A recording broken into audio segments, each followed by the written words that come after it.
नमस्कार दोस्तों, मेरा नाम है प्रदीप चौहान। बात समझनी है तो पूरी सुननी होगी। दोस्तों, राहुल गांधी ये कांग्रेस के साथ क्या करना चाहते हैं, कांग्रेस को किस तरफ ले जाना चाहते हैं। वो कांग्रेस जिसके बारे में ट्रांसपोर्ट की बस का उदाहरण दिया जाता था, अचानक से उस कांग्रेस को फाइटर जेट क्यों बनाना चाहते हैं। फाइटर जेट नहीं तो बोइंग तो बनाना ही चाहते हैं, और ऐसा बोइंग जो कम से कम 50 साल चले। राहुल गांधी ऐसा क्या करना चाहते हैं कि ये जो पूरी कांग्रेस है वो बचपन की हमारी एक विज्ञापन या ऐड याद दिला देती है, जिसमें कहा जाता था कि पूरे घर के बदल डालूंगा। क्या राहुल गांधी जितने पुराने नेता हैं कांग्रेस में, सबको टाटा बाय बाय करना चाहते हैं? क्या राहुल गांधी सिर्फ पुरानों के नाम पर ऐसे चेहरे रखना चाहते हैं जो पार्टी में कुछ योगदान देते हैं, बोझ बने या मठाधीश बने या स्लीपर सेल बने, सबको जल्द ही पार्टी से बाहर करने वाले हैं? क्या राहुल गांधी बूढ़ी हो चुकी कांग्रेस को एकदम से जवान करना चाहते हैं? क्या कांग्रेस के साथ युवाओं की पार्टी का ठप्पा लगाना चाहते हैं? ये सारे सवाल मैं इसलिए पूछ रहा हूं क्योंकि जो कांग्रेस में बदलाव की बयार बह रही है, वो रोजाना नित नए कारनामे कर रही है और नई चीजें कांग्रेस कर रही है सामने। जाहिर सी बात है, अध्यक्ष मल्लिकार्जुन खड़गे हैं, इतिहास में उन्हीं के नाम पे ये सारा बदलाव का श्रेय जाएगा। लेकिन ये आप भी जानते हैं, ये हम भी जानते हैं, ये पूरा देश जानता है कि कांग्रेस में जो कुछ हो रहा है वो राहुल गांधी की वजह से हो रहा है, राहुल गांधी के इशारों पर, राहुल गांधी के मनचाहा मुताबिक हो रहा है। अब राहुल गांधी ने पहले तय किया, स्लीपर सेल का एक्सेप्ट किया, कहा बाहर करने हैं।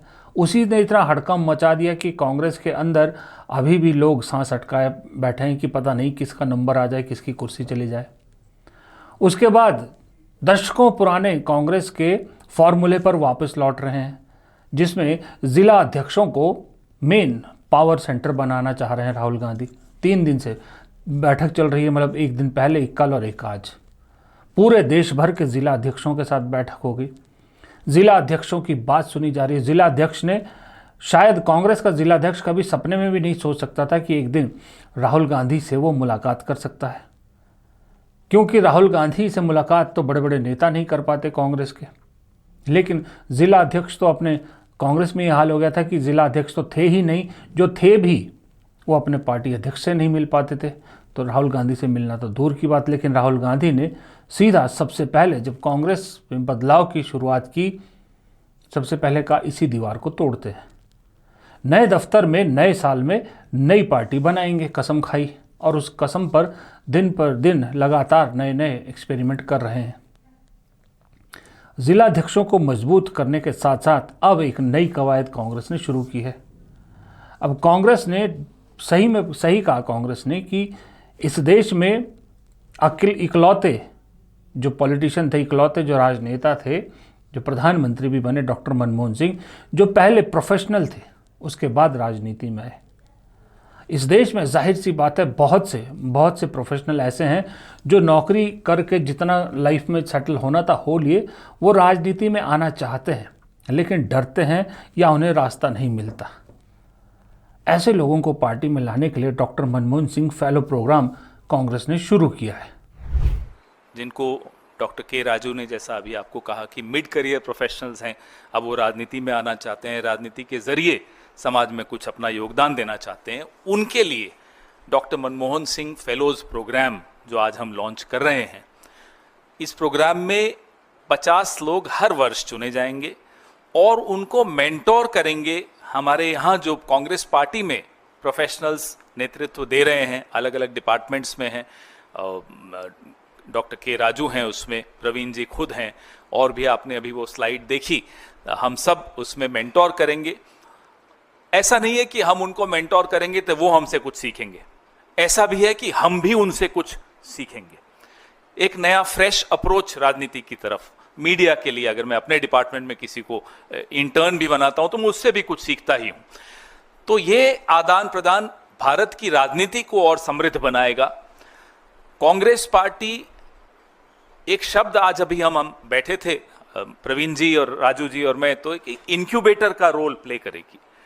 कांग्रेस पार्टी न केवल हम सबके लिए एक इंक्यूबेटर है, इस देश के अनेक राजनीतिक दल कांग्रेस पार्टी से उपज कर आए हो, उनके लिए भी वो इंक्यूबेटर ही रही है। ये कांग्रेस पार्टी की एक परंपरा है, बड़प्पन है, जो भी आप इसको मान लीजिए। अब ऐसे प्रोफेशनल्स जो भारत के संविधान के आदर्शों, हमारे फाउंडिंग फादर्स के जो मूल्य हैं उनमें विश्वास रखते हो, आस्था रखते हो, उनके लिए ये प्लेटफॉर्म बना है ताकि वो अपनी आवाज इस प्लेटफॉर्म के जरिए, अपना हुनर इस प्लेटफॉर्म के जरिए राजनीति में ला सकें और राजनीति को और बेहतर बना सकें। इसका मकसद इस फेलोशिप का ये है।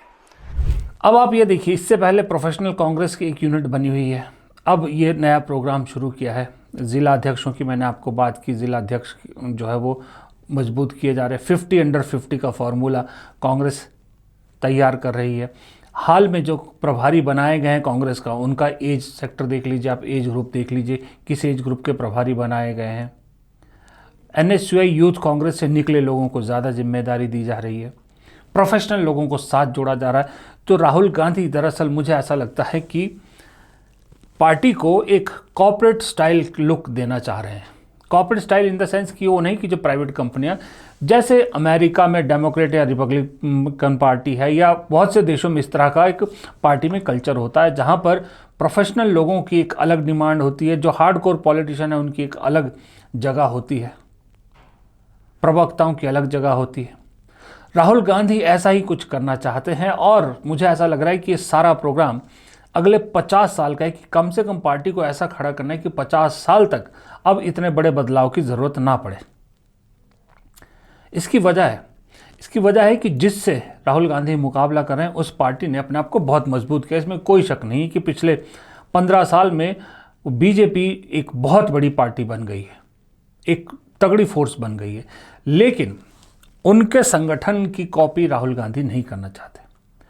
उनका संगठन है टिपिकल जो इस देश में राजनीतिक संगठन होता है, वो पन्ना प्रमुख, अर्ध पन्ना प्रमुख, प्रदेश अध्यक्ष, फिर ऊपर नेता, उस स्ट्रक्चर से चल रहे हैं। लेकिन देश में अभी ज़रूरत किस चीज़ की है? देश अभी कौन चला रहा है? देश चला रहा है इस देश का युवा मतदाता। और युवा मतदाता की ज़रूरत क्या है, ये वो पन्ना प्रमुख, अर्ध पन्ना प्रमुख या संगठन महासचिव या प्रदेश अध्यक्ष नहीं समझ सकते। उनको समझने के लिए प्रोफेशनल लोगों का पार्टी में आना ज़रूरी है।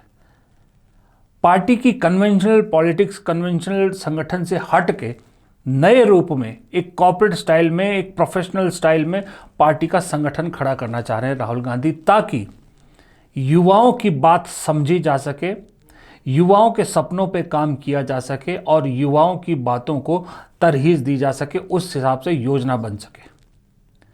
राहुल गांधी अच्छी तरह से जानते हैं कि अगर एक बार देश का युवा पार्टी के साथ जुड़ गया, फिर कोई ताकत नहीं है कि पार्टी को इंडिया गठबंधन छोड़िए अकेले सत्ता में आने से कोई नहीं रोक सकता। बीजेपी ने मौके का फायदा उठाया। इस देश में भ्रष्टाचार से बहुत दुखी थे लोग, भ्रष्टाचार के खिलाफ एक आक्रोश था। उस आक्रोश का फायदा उठाने के लिए अन्ना आंदोलन नाम की एक चिंगारी लगाई। उस चिंगारी से जो आग भड़की, उस पर अपनी राजनीतिक हंडिया जो है वो बीजेपी ने चढ़ा दी और अपनी खिचड़ी बना दी। और उसी हंडिया को चढ़ाते वक्त जो हंडिया की मजबूती है वो भी कर दी। लेकिन वो वही बात हुई कि वो करीब टिपिकल जैसी एक आरएसएस की सोच है, एक टोटल राजनीतिक संगठन के रूप में बना दिया। क्या बीजेपी में आपने कभी सुना कि प्रोफेशनल लोगों को लिए एक अलग से जो है विंग बना है? वहाँ पर वही लोग एक्सेप्टेबल है या वही लोग आगे बढ़ सकते हैं जिनकी सोच में संघ की सोच है और जिनके खून में कांग्रेस को गाली देना है। दो में से एक क्वालिटी होनी ज़रूरी है। प्रोफेशनल क्वालिफिकेशन क्या है आपकी, ये मैटर नहीं करती है, क्योंकि वो जो ऊपर पार्टी चला रहे हैं वो खुद प्रोफेशनली क्वालिफाइड नहीं है। लेकिन राहुल गांधी ये जानते हैं कि अगर इसी तर्ज पर वो भी कांग्रेस को खड़ा करने की कोशिश करेंगे तो बीजेपी के सामने कांग्रेस नहीं खड़ी हो पाएगी, क्योंकि कांग्रेस का यही ढांचा था पहले। ये ढांचा गिरा, कांग्रेस का ये ढांचा चकनाचूर हुआ, तभी तो कांग्रेस नीचे गिरी और बीजेपी को मौका मिल गया। अब या तो कांग्रेस उसी ढांचे को खड़ा करना चाहती है, तो फिर बीजेपी के ढांचे को कमज़ोर होने का इंतज़ार करना पड़ेगा, जो अभी होता दिखता नहीं है। तो इसलिए बेहतर है कि अल्टरनेट और आज की ज़रूरत के हिसाब से संगठन ढांचा बनाया जाए। ये राहुल गांधी की सोच है। इसीलिए राहुल गांधी की स्पीचेस आप याद कीजिए, जितने स्पीच है, जितने उन्होंने बयान दिए, कितने ही बयान सच साबित हो गए। और उनके हर बयान में, हर स्पीच में, चाहे पार्लियामेंट हो चाहे बाहर हो, भविष्य की बातें होती है, युवाओं को केंद्र में रखते हुए बातें होती है। वो रोटी कपड़ा मकान की बात नहीं करते, वो गरीबी हटाओ की बात नहीं करते।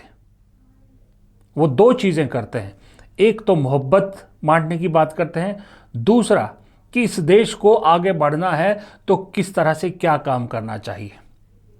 इन बातों का बहुत मजाक उड़ाया बीजेपी ने, लेकिन ये बीजेपी की आदत है, जितनी बार राहुल गांधी ने कुछ सही बात कही हर बार उनका मजाक उड़ा, लेकिन बाद में सब बातें सच हुई। जीएसटी हो, कोविड हो, नोटबंदी हो, सब चीज़ों को लेकर, चाइना हो, सब हो। और अब खुद मोदी जी के खास मंत्री पीयूष गोयल ने राहुल गांधी की उस बात पे स्टैंप लगा दी जो कुछ दिन पहले पार्लियामेंट में राहुल गांधी ने कही थी कि चीन स्टार्टअप के नाम पे क्या कर रहा है और भारत में क्या हो रहा है। ये कांग्रेस ने एक वीडियो जारी किया है, ये कांग्रेस का वीडियो देखिए, आपको खुद फर्क मालूम पड़ जाएगा। People think that wars are fought between armies and their weapons. But the fact of the matter is that wars are fought by industrial systems. The fact of the matter is that China has an industrial system that is far stronger, far bigger than our industrial system. And that is why they have the guts to come inside this country. The reason China is sitting inside this country is because India is refusing to produce. And I am worried that India is going to give up this revolution to the Chinese once again. If and when we fight a war with China, we will be fighting with Chinese electric motors, Chinese batteries, Chinese optics, and we will be buying Chinese motors, Chinese optics, Chinese batteries. It is a non-sustainable proposition. That is why for our security, for the future of our children, for the future of our country, we have to build a production system and we cannot allow this revolution to go by. What are India's startups doing today? We are focused on food delivery apps, turning unemployed youth into cheap labor so the rich can get their meals without moving out of their house. And against that, what does a Chinese startup do? Work on developing electric mobility, battery technologies, and with that, they're today dominating the electric mobility ecosystem. We are very proud of what India has done. But are we the best in the world as yet? Not yet. Should we aspire to be? Or are we going to be happy being delivery boys and girls? Fancy ice cream and cookies. In fact, I know at least 3 or 4 billionaires whose children make on one brand or the other very fancy ice creams and cookies and run a very successful business, and I have no complaint against that. But is that the destiny of India? क्या भारत का भविष्य उससे संतुष्ट है? Healthy ice cream, zero gluten free, whatever, I don't know. We are vegan. ये सब शब्द लगा के अच्छी पैकेजिंग करके हम स्टार्टअप बोलते हैं अपने आप को। ये स्टार्टअप नहीं है, ये एंटरप्रेन्योरशिप है, ये बिजनेस है। दूसरी तरफ सेमीकंडक्टर्स में ग्रोथ हो रही है, आर्टिफिशियल इंटेलिजेंस खुद की अपने देश की बन रही है लोगों की। They are investing heavily to become self reliant, building chips, AI models which will prepare the nation for the future. Robotics, automation, machine learning, preparing themselves for 3D manufacturing. Next gen factories that are more efficient and that compete with the rest of the world. Bharat ने क्या करना है? Ice cream बनानी है या chips बनाने हैं? अब समझे आप कि सरकार को भी समझ में आने लगा है कि ये सिर्फ जो है बातों से काम नहीं चलेगा, क्योंकि अब देश सवाल पूछने लगा है। राम मंदिर, मस्जिद, कृष्ण मंदिर, हिंदू, मुसलमान, इससे बाहर आना चाहता है युवा आज की डेट में पूछ रहा है कि एआई टेक्नोलॉजी कब तक हम बाहर के देशों की इस्तेमाल करेंगे। एक ग्रोक आया, एलन मस्क का ग्रोक एआई टेक्नोलॉजी आई। उस टेक्नोलॉजी को क्यों रातों रात इतना पसंद किया गया भारत में? क्योंकि उसने सब सच बोल के रख दिया।